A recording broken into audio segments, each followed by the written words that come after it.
You should never learn English from a native English speaker.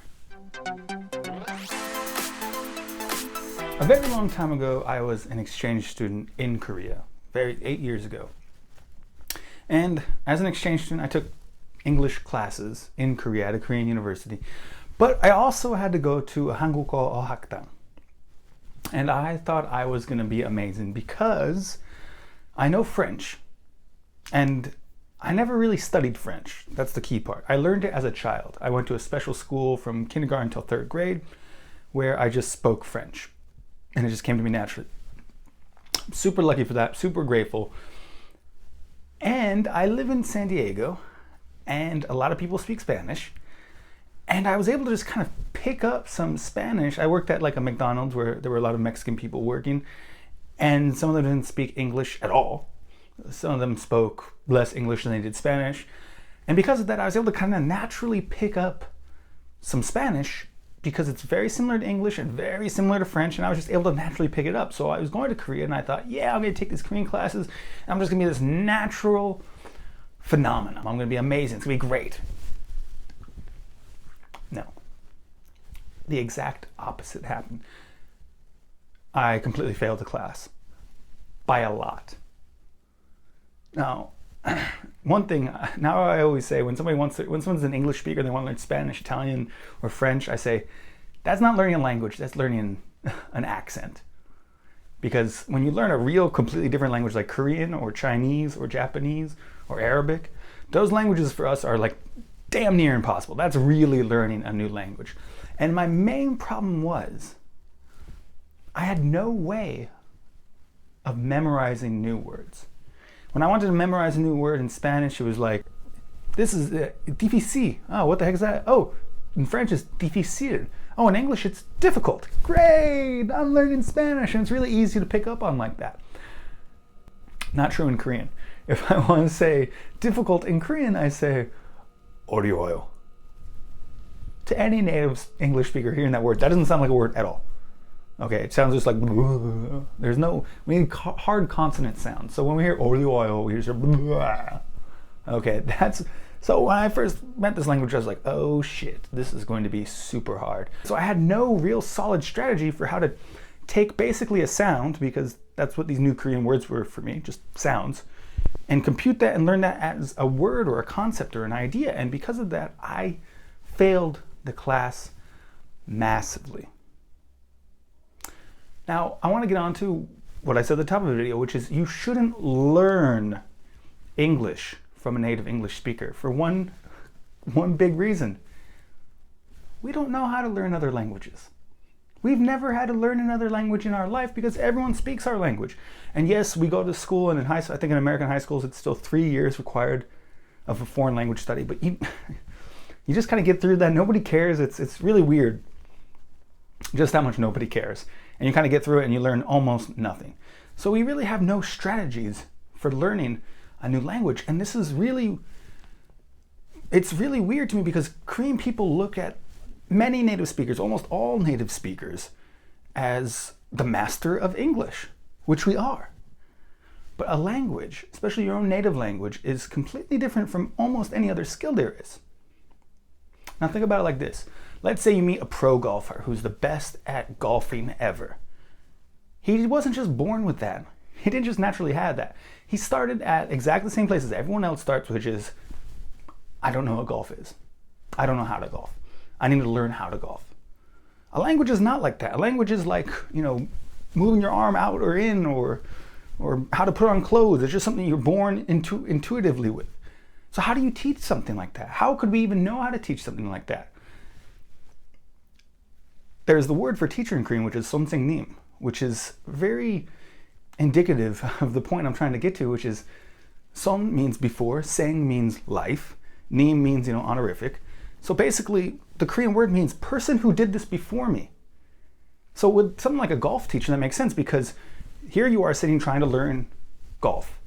And that guy did the exact same as you before you. So he could show you what he did to get over his problems and what he did to become him when he was you. He could show you those methods and those strategies. It's not true for native English speakers. We were never you before. We were never someone who didn't know English. And then Korean people come up to us like we have some sort of insight. They'll say like, how should I study English to me? The skill that we're really talking about in that situation is how do you learn a foreign language? That's the real distinction that you have to understand. It's not, Korean people see it as how do I speak English? There's the Sunsing Nim, there's the guy who speaks English, so he must know how to do it. No. The real skill is how do you learn a new language? And native English speakers are the worst at that. So it's kind of crazy when Korean people come up to native English speakers and say, what can I do to improve my English? Well, we don't fucking know because the real question is, what can I do to improve my foreign language? And we've never done that before, so we don't know. And the big problem is, one of the most desirable things, one of the most attractive things for a lot of native English speakers when we meet Korean people is that you guys treat us with the respect of a teacher, which in Korea is much more than in America or in most other Western countries. And you guys treat us like 선생님, and you respect us and you hang on our words, and we say, well, you might say you're in your house, but I'd rather say I'm at my house in this situation because it's more natural. And the Korean person sits there and goes, wow, you're so smart, you're so amazing. No, we're not. The hard skill is how to learn a language. The easy skill is speaking your own language. And those two things get confused in a lot of Korean people's minds. So I'm trying to tell you, don't learn how to learn English from a native English speaker. Don't learn how to learn a foreign language from a native English speaker, because that's where we're the worst.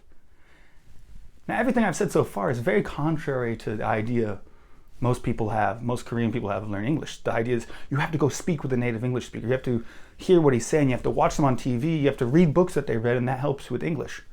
That is 100% true. Because that is not learning.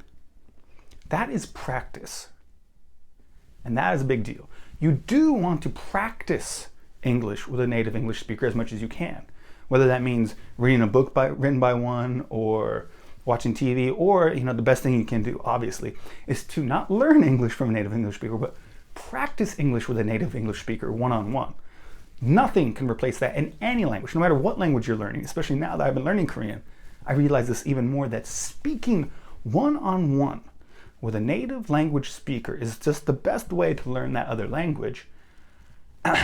And see, the word learning, I accidentally tossed in there. Really, it's the best way to practice a language. By learning, I mean, get new vocabulary words and get new grammar from us. So there's this big difference between learning and practice, and you should, I don't want to be too extreme, but you shouldn't learn a language from a native English speaker necessarily, but you should definitely practice a language from them. Here's the last tidbit too. I don't want to say these two things are mutually exclusive.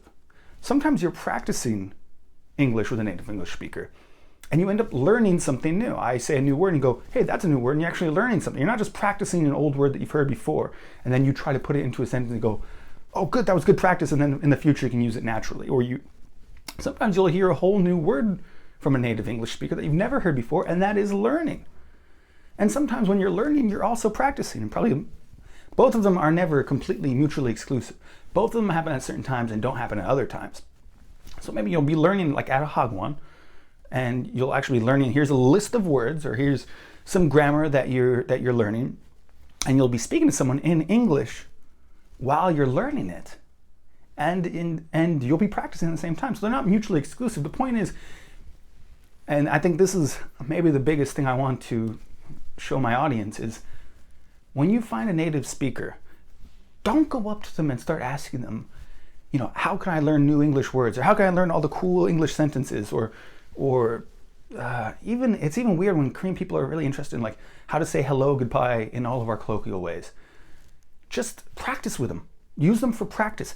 Try things with them, because they don't need to know that they're even practicing with you. Just try new things with them, and ask them if they'll correct you sometimes, not all the time, but sometimes, and hopefully they will. And really, it's best to get that awesome practice from the native English speaker.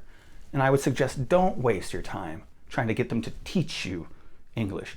Especially don't waste your time trying to get them to teach you methods for learning English, because frankly, we are the worst at using the best methods for learning a new foreign language. So if you like my video, give it a thumbs up. If you hate my video, give it a thumbs down. If you love me or you hate me, remember, hit that subscribe button. This is no controversial subject, but maybe it's a new idea, and maybe you agree that you shouldn't learn, my definition of the word learn, English from a native English speaker, or maybe you disagree with that, or maybe you think I don't know. Whatever your thoughts are, leave them in the comments below, because I love comments more than gold. But also, please remember that every week, Friday, 7 p.m., these videos come out. So if it's past 7 p.m. and it's Friday, there's a new video out and you should check it out. And of course, number one, super most important thing, have a super awesome day.